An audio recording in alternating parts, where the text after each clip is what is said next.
And did you see where Baker was stabbing him? He just started in like the mid area and everywhere. I closed my eyes. I closed my. She laughed in court, thinking she'd fooled everyone. But when her friend took the stand, her world came crashing down. Before we dive in, make sure you're subscribed for more shocking true stories like this, because this one will leave you questioning how far love, greed, and betrayal can go. At first glance, Monica Sementilli seemed to have it all. The mansion, the cars, the designer handbags. She was living the kind of life most people only see in glossy magazines. Her husband Fabio was her biggest supporter, a man adored in his industry, respected by colleagues and known for his generosity. To the world, they were a power couple, the definition of success. But behind Monica's perfect smile was a secret so dark it would destroy everything she ever built. Fabio Sementilli wasn't just another businessman. He was a senior executive at one of the world's most recognized beauty brands, Wella. People described him as magnetic, a man who could walk into any room and light it up. He loved his family deeply, especially Monica. He gave her everything, the luxury lifestyle, the freedom to chase her passions, and a home that symbolized achievement. But while he was working to secure their future, Monica was building something entirely different, a hidden life filled with lies, lust, and deadly intentions. It all started when Monica met Robert Baker, a former race car driver with a reputation for living fast and breaking rules. He was charming, confident, and had that dangerous kind of energy that pulls people in. What began as a casual friendship soon turned into something forbidden. The two exchanged messages that quickly grew intimate, secret meetups that felt thrilling, like stolen moments from a movie. But for Monica, this wasn't just about passion. She wanted freedom, freedom from her husband, from her routine, from the life that looked perfect but felt empty. Soon, their conversations began to take a darker turn. Texts about love slowly morphed into whispers about escape, and then about money. Ubio's life insurance policy, worth more than $1 million, became part of their private fantasies about a new beginning. It wasn't long before fantasy turned into planning. Robert would do the unthinkable. Monica, the dutiful wife, would appear innocent. Together, they crafted what they believed was the perfect crime. They watched Fabio's routines carefully. When he worked, when he was home alone, when the cameras outside the house stopped recording. Every detail mattered. Their goal was simple: make it look like a robbery gone wrong. And on a quiet January afternoon in 2017, their plan came to life. Fabio was home that day, enjoying some time by the pool of his Woodland Hills mansion, the same backyard where he had celebrated birthdays and family dinners, never imagining it would become the scene of his death. When his teenage daughter returned home from school, she stepped through the door, expecting to see her father. Instead, she found him lying motionless near the pool, his body still, the world around her frozen in disbelief. That moment shattered her innocence forever. When police arrived, they immediately noticed something strange. Yes, there were signs of a struggle, but nothing valuable had been taken. Fabio's expensive watches, his luxury cars, all untouched. It didn't make sense. The evidence didn't fit a robbery. Still, Monica played her part perfectly. She cried. She trembled. She told detectives she'd been out running errands, that she had no idea what happened. Her grief seemed genuine. Her story, at first, believable. But then, cracks began to appear. Detectives started looking into Monica's phone records, and that's where they found the first thread of deception. Texts, emails and calls between Monica and Robert Baker, hundreds of them, painting a very different picture of the grieving widow. The messages weren't about love or loss. They were about opportunity, about what life might look like after. As investigators pieced together the timeline, everything started to align. Robert had been near the home. His car had been caught on surveillance cameras from neighboring houses. Cell tower data placed him in the exact area around the time Fabio was killed, and then came the moment Monica couldn't explain. Her story about being away didn't match the footage from that day. The cameras didn't lie, but she did. Confronted by detectives, Monica's calm exterior began to crack. She changed her story multiple times, each version more desperate than the last.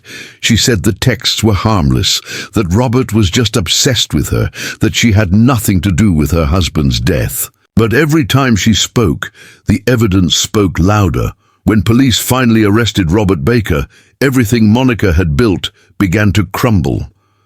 Inside his home, investigators discovered items linking him directly to the crime, traces of DNA, digital records and surveillance that painted him as the killer. But even then, something didn't add up. Why would he do it alone?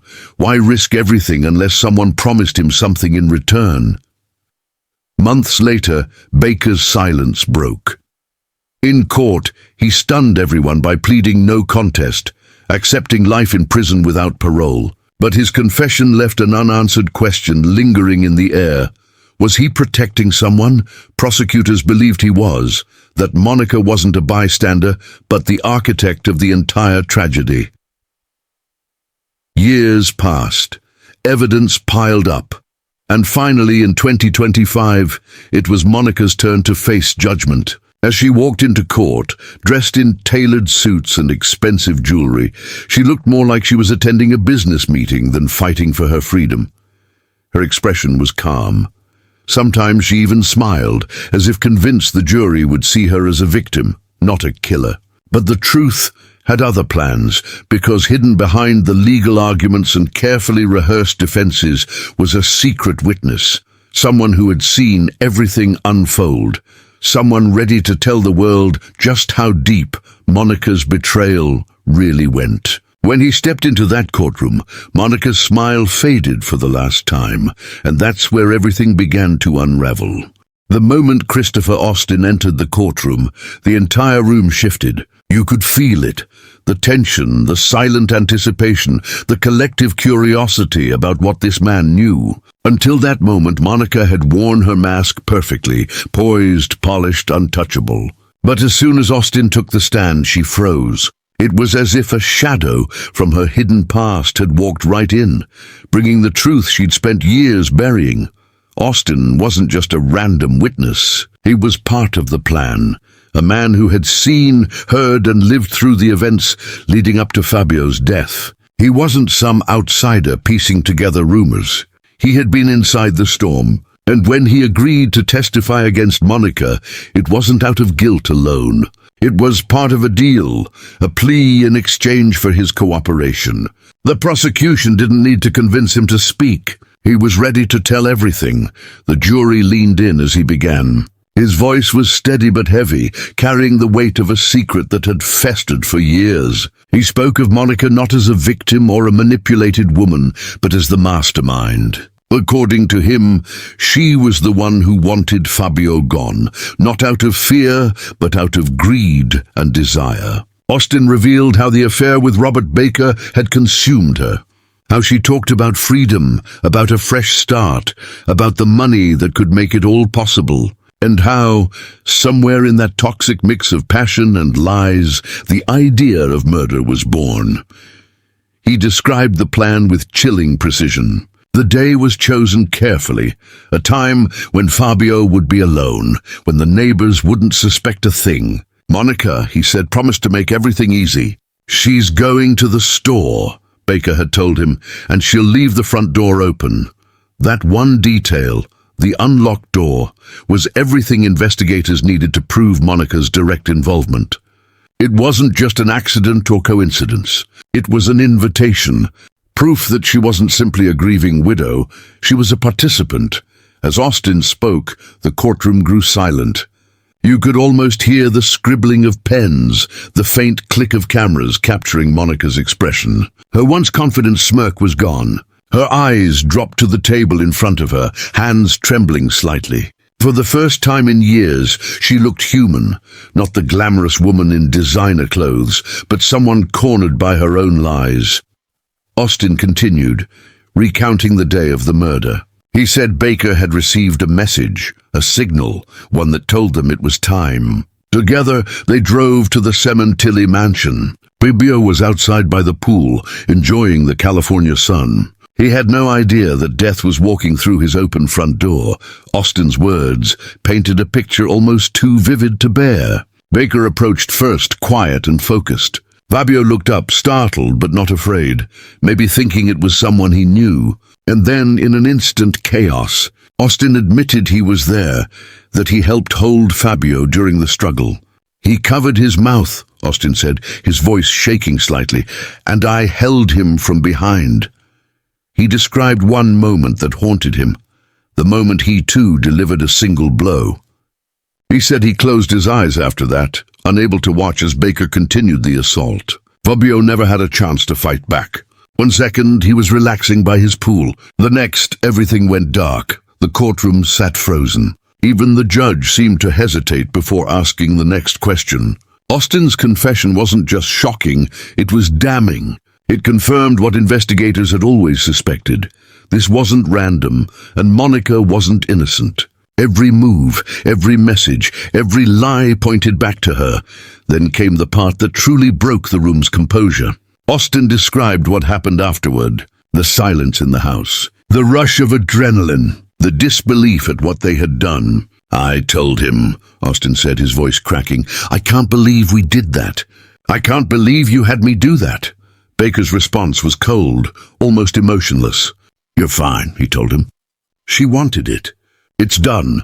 And then, to seal his silence, Baker handed him payment, a roll of gold coins. "This should be worth about 10,000, he said. Austin held the coins in his hand, realizing what they truly were, blood money. When he said those words, a collective gasp filled the courtroom. Monica looked up, her face pale. She knew what that detail meant. Gold coins, payment, proof that someone had planned this and rewarded those who helped. The story wasn't about a rogue lover acting alone. It was a carefully orchestrated execution, with Monica at the center. The prosecution let Austin's words hang in the air. No need for dramatics. His calm, measured tone did the work for them. Every word stripped away Monica's defense, the tears, the claims of manipulation, the story that she'd been the victim of a dangerous man. Because now it was clear she hadn't been manipulated. She had been in control. As his testimony went on, he spoke about Monica's messages, how she coordinated, encouraged, and reassured Baker in the days before the murder. He said she talked about what life would be like after, about money, about peace, about finally being free. And when he said those words, finally free, the prosecutor repeated them slowly, turning toward Monica. The camera lights flickered across her face. That phrase, once a whisper between lovers, had become the knife that cut through her last defense.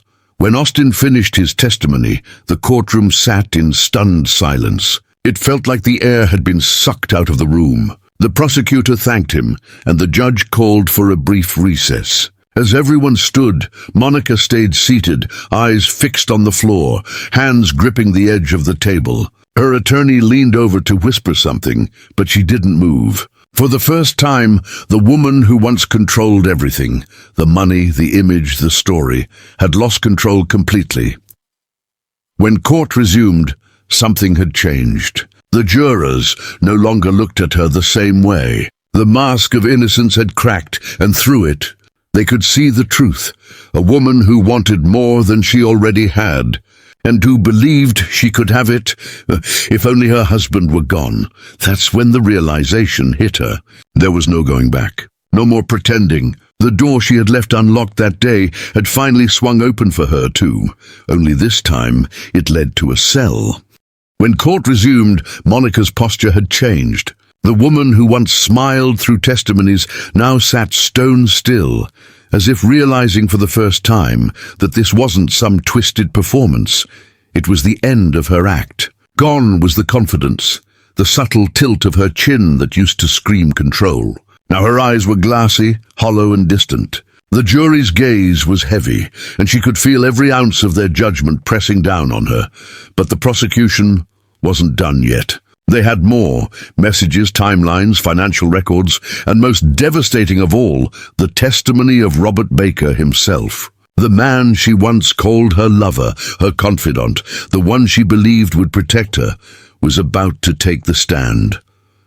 When Baker entered, Monica's lips parted in disbelief. For months, she'd convinced herself he would never betray her. He was supposed to be her ally, the one person who would never talk. But now, he walked in wearing the same orange jumpsuit she'd once laughed about in private. Only this time, it wasn't funny. He didn't even glance at her. The courtroom was silent, except for the sound of his chains as he took his seat. The prosecution wasted no time. "Mr. Baker," the lawyer began, "did Monica ever ask you to harm her husband?" Baker looked up, his eyes tired, voice low but steady.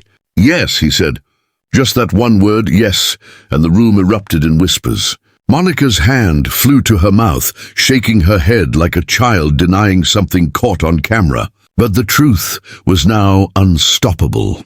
He went on to describe their affair, how it started with flirtation, with secret meetings at the gym, the stolen moments in parking lots and quiet corners. He said Monica was charming, magnetic, and dangerous in a way that made him feel alive. "She knew exactly what to say," he said softly. "She made me believe we were destined to be together. She said her husband treated her like a prisoner, that he was cruel, controlling. I thought I was saving her." He paused, swallowing hard before continuing. Then it changed. She started talking about money, about freedom, about how everything she wanted was locked behind her husband's death. The prosecution guided him carefully, each question designed to peel back another layer of deceit. Baker confessed that the murder had been discussed more than once. It wasn't spur of the moment, he admitted. She planned it. She said it would look like a robbery gone wrong, that I'd just have to make it quick. When he described the actual day, the heat, the sound of Fabio's voice by the pool, the chaos that followed, you could feel the air thicken. He didn't cry. He didn't even tremble. But every word was soaked in regret. "I thought she'd be grateful," he said quietly. "Instead, the next day, she told me not to contact her for a while. She said the police might question people and that I needed to disappear. I waited. Days went by. No messages, no calls, nothing. I realized I wasn't her savior. I was her weapon." Monica turned to face him, her voice trembling as she whispered, "That's not true." But it was too late. The damage was done. The prosecution played text messages retrieved from Monica's phone. The jury leaned forward as words flashed across the screen. "He'll be home around 3. The gate's unlocked. Take care of it." Each line like another dagger, carving away at her defense. Then came the most chilling piece, a message from Monica just hours after the murder. "It's done. I feel free." Those words hung in the courtroom like a ghost.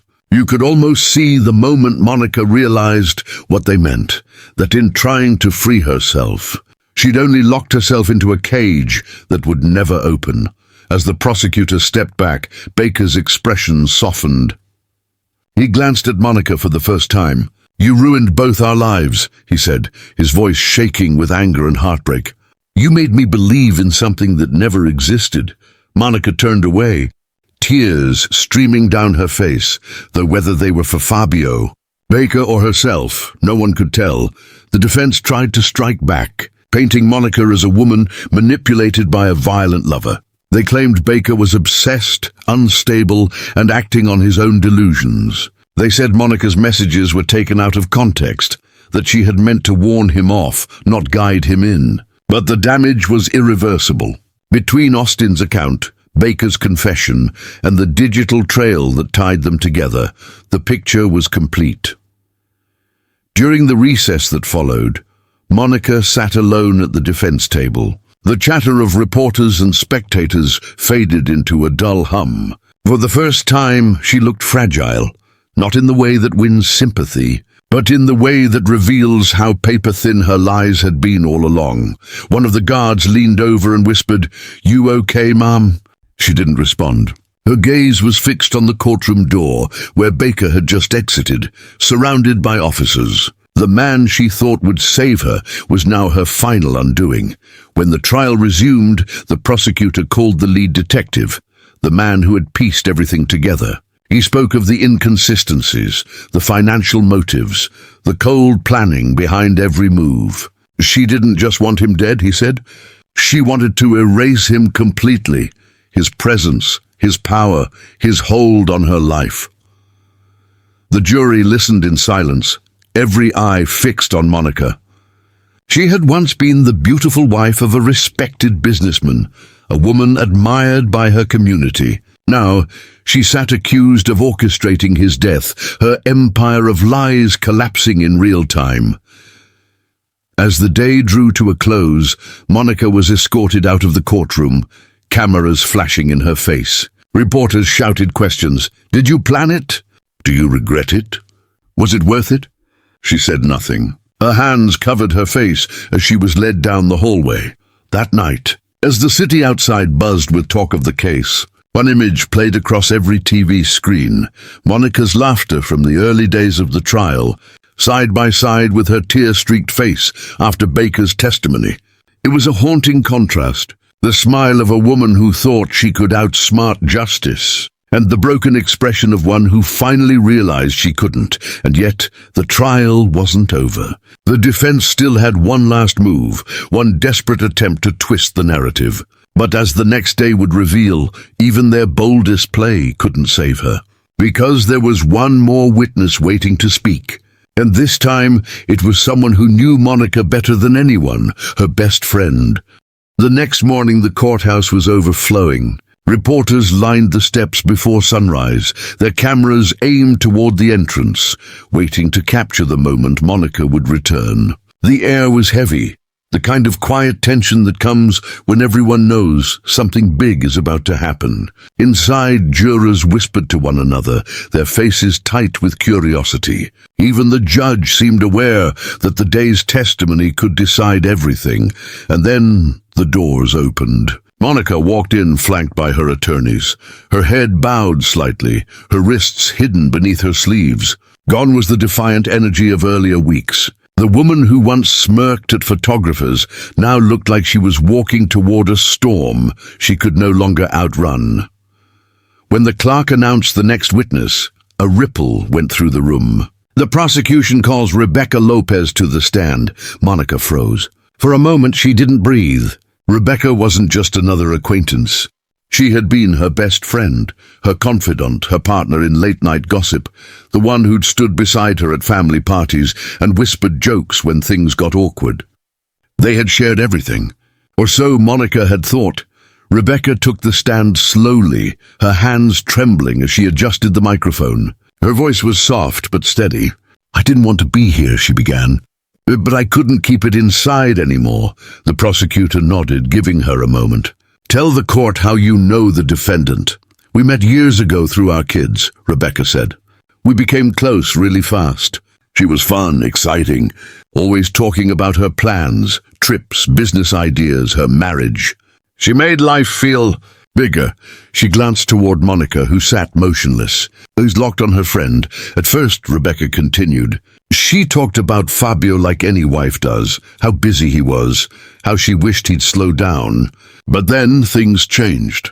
She started saying he didn't understand her, that she felt trapped. She'd call me crying sometimes, saying she couldn't take it anymore. The courtroom hung on every word. Did she ever mention wanting to leave her husband? The prosecutor asked. Rebecca hesitated. Yes, but she said divorce wasn't an option, that she couldn't live without the house, the money, the lifestyle. She'd say, "If I walk away, I lose everything." The jury leaned in. And did she ever talk about Robert Baker? Rebecca sighed deeply, her eyes glistening. "Yes, she told me about him before anyone else knew. She said he was different, wild, passionate. She said she finally felt alive. I warned her it was dangerous, that she had too much to lose. But she just laughed. She said Robert understood her in a way Fabio never could."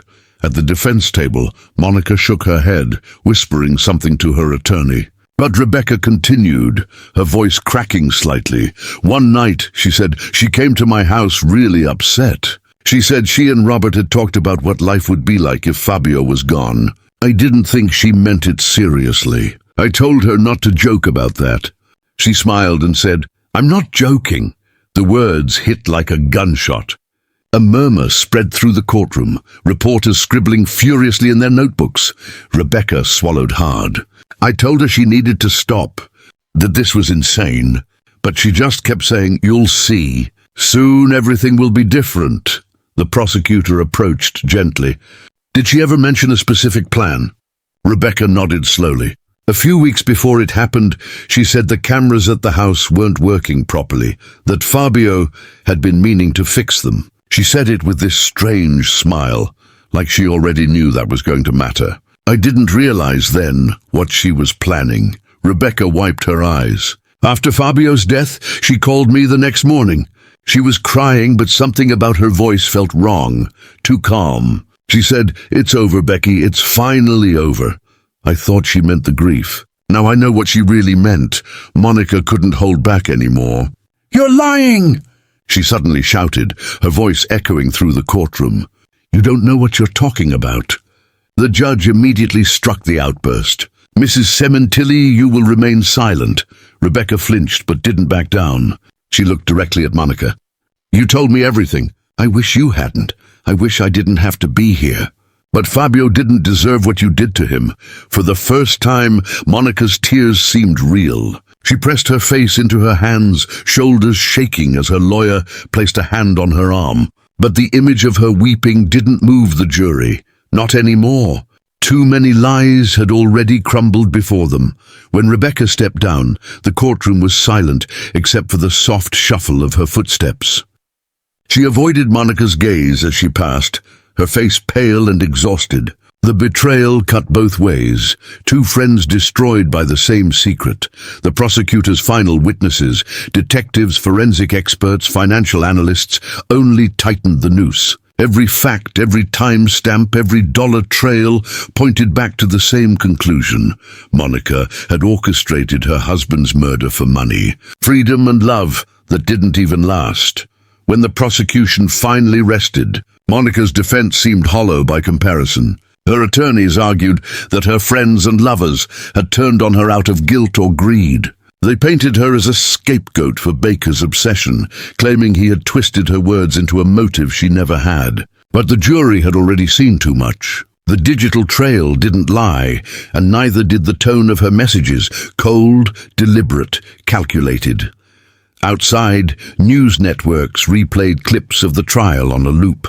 The public had already formed its verdict. Social media was filled with clips of Monica laughing in court early on, captioned with phrases like, "the smile before the fall," and while the world debated whether justice would truly be served, inside the courtroom, something was shifting. The once glamorous wife who lived for control had lost it entirely. She sat small now, her jewelry gone, her posture slumped, her eyes empty. The next phase would be her last chance, the closing arguments, where each side would make their final appeal for truth or mercy. But deep down, everyone in that room already sensed how this story would end. By the time closing arguments began, the courtroom felt different. The cameras had multiplied, the crowd thicker, the air more charged. Every seat was taken, every eye fixed on Monica Sementilli, the woman who had once been the picture of charm and sophistication, now sitting motionless at the defense table, like a shadow of who she used to be. The prosecutor stood first, walking toward the jury with slow, deliberate steps. His voice was calm, but each word carried the weight of months of evidence. "Ladies and gentlemen of the jury," he began, "you've seen the messages. You've heard the witnesses. You've heard from the very man who carried out this unspeakable act. And you've heard from the friend who begged her to stop. This wasn't passion. It wasn't impulse. This was a plan." He paused, glancing toward Monica. Fabio Sementilli trusted his wife. He built a life for her, a home, a future. He never imagined that the woman he loved most would be the reason he lost everything, including his life. As he spoke, photos of the crime scene appeared on the screens beside the jury. The pool, the overturned chair, Fabio's shoes still neatly placed by the patio door, as if he'd been about to relax for just a few moments more. The jurors shifted uncomfortably. Some couldn't look. Monica wanted freedom, the prosecutor continued. But she didn't want to give up her mansion, her cars, her comfort. So she made a choice, one so cold, so calculating, that it defies human compassion. She didn't just betray her husband. She betrayed her children.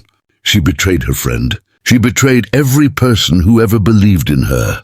He leaned forward slightly, his tone tightening. Justice isn't about revenge. It's about truth. And the truth is staring you in the face.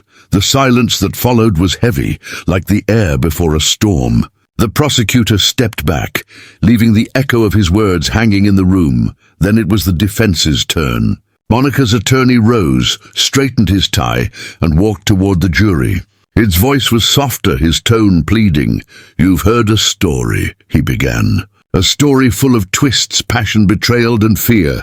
But remember, stories can deceive. Monica Sementilli has been painted as a monster. But what if she was the victim of manipulation? What if she was being used?" He gestured toward the prosecution's table. "Robert Baker, a man with a violent past, with everything to gain and nothing to lose. He admits to killing Fabio. He admits to lying. He admits to hiding evidence. And yet, you're asked to believe him when he says Monica told him to do it?" He shook his head slowly.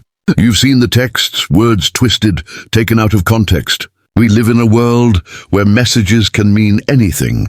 Take care of it. Does that prove murder? Or could it mean something else entirely? A problem at home, a misunderstanding, a moment of frustration?" He turned to Monica, his voice softening. She loved her husband. Their marriage had problems, yes, but whose doesn't? Grief makes people act strange. It makes them say things they don't mean. It makes them lash out. But does that make them killers? Monica kept her gaze low, tears sliding down her cheeks. Whether they were genuine or strategic, no one could tell. The defense attorney's voice cracked as he delivered his final plea. "If there's any doubt, any question in your mind about what truly happened that day, then you must find her not guilty. That's the law. That's justice." He returned to his seat, his shoulders heavy, his expression grim. The judge gave final instructions to the jury. Then, the 12 men and women who held Monica's fate in their hands were led away to deliberate. The courtroom emptied slowly, whispers echoing through the halls like ghosts of everything that had been said. Hours passed, then days. Reporters camped outside, speculating on the verdict. Some said she'd walk free, that Baker's confession might cast enough doubt to save her. Others were sure the evidence was too strong, that no jury could ignore the messages, the money trail, the lies. Monica waited in a holding cell near the courtroom, pacing the floor, whispering prayers under her breath. She replayed every moment of the trial. Every time she'd smiled, denied, insisted she was innocent. But now, even she wasn't sure what she believed anymore. On the third day the call came. The jury had reached a decision. The courtroom filled once again. Monica was led to her seat, her wrists trembling slightly as she brushed her hair from her face. Across the aisle, Fabio's family sat holding hands, silent but unyielding. His daughter stared straight ahead, refusing to look at the woman who had once been her mother. The judge's gavel fell. "Members of the jury, have you reached a verdict?"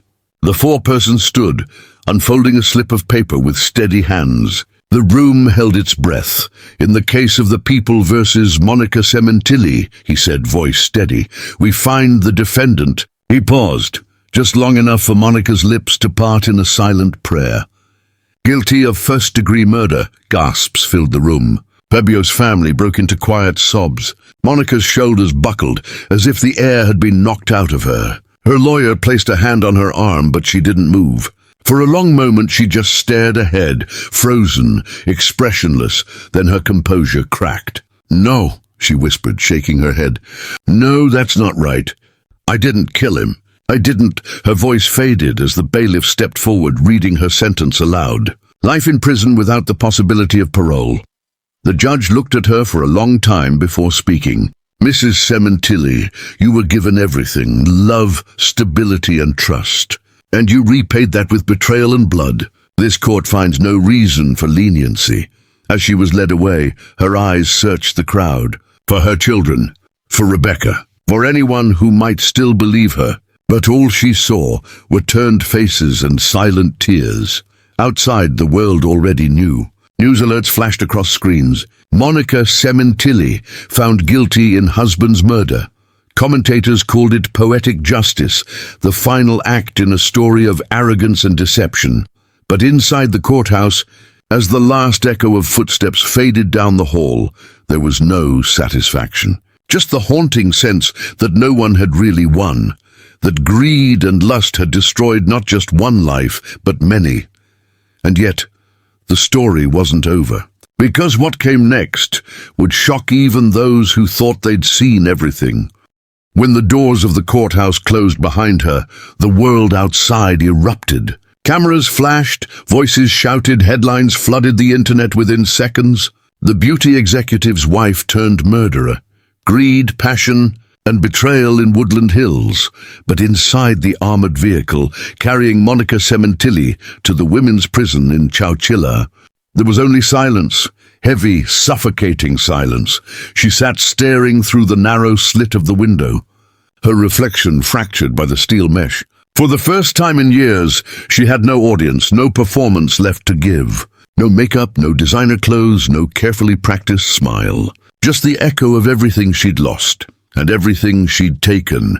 At home, the mansion that once symbolized success was empty. The pool where Fabio had been found shimmered in the California sun, surrounded by police tape that still fluttered in the wind. The water had been drained, the laughter replaced with memory. Neighbors drove by slowly, whispering to one another, remembering how perfect the couple had seemed. Perfection, it turned out, had been an illusion all along. Inside the courtroom after Monica's sentencing, Fabio's family had remained seated long after everyone else had gone. His daughter stared at the floor, her hands trembling. "She used to read to me before bed," she whispered to a relative. How could she do this to him? There was no answer. Because sometimes evil doesn't look like a monster. It looks like someone you love. In the days that followed, more details emerged, details that painted an even darker picture of Monica's life. Financial troubles that had been quietly hidden, affairs that stretched further than anyone realized, and cold calculations written in her own handwriting, notes she had scribbled during the months before Fabio's death. Freedom, one page read. New beginning. Investigators later revealed that even after the murder, Monica had tried to collect Fabio's life insurance money. She filed claims, pretending to be the grieving widow, smiling at neighbors while secretly wiring funds. It wasn't love that had driven her. It was greed. The same greed that had turned a husband into a target. At the trial's end, the prosecutor made one final statement to the press. "Justice isn't perfect," he said. But today, Fabio's voice was heard. His words echoed across every news broadcast that night. Robert Baker, the man she'd once called her soulmate, remained silent in prison. He never appealed, never wrote to her, never looked back. When asked by reporters if he regretted protecting her for so long, he said only, "I regret meeting her." Monica, meanwhile, adjusted to a new reality, one without luxury, without freedom, without control. In prison, she became just another number. Inmates whispered about her story, some fascinated, others disgusted. She kept to herself, spending hours staring out the window of her cell, replaying the trial in her head. Every testimony, every betrayal, every look of hatred from Fabio's family haunted her. At night, she dreamed of the pool, the sound of the water, the sudden silence that followed, the weight of what she'd done pressing down like a second skin. In those moments she would whisper to no one. It wasn't supposed to happen like that. But deep down, she knew it had always been heading here. Meanwhile, outside those prison walls, life moved on. Fabio's colleagues at Weller held a memorial in his honor, celebrating not the scandal, but the man himself, his generosity, his creativity, the legacy he left behind. His daughter spoke briefly, her voice breaking only once. "He taught me that kindness is strength," she said. "And I'll never forget that." For many who followed the case, the story became more than just another headline. It was a reminder that sometimes the most dangerous people aren't the ones who lash out in anger, but the ones who smile while they're plotting your end. Months later, a true crime documentary crew visited Woodland Hills to film an episode about the case. The director stood by the now quiet pool and said softly, "Every story has a moment where everything could have stopped, where someone could have chosen love instead of hate." This was one of those moments. In the footage, you can still see the outline of where Fabio fell. The backyard, though peaceful again, feels haunted, not by ghosts, but by choices. Inside prison, Monica received a letter one morning. It was unsigned, written in delicate handwriting she recognized immediately. Rebecca's.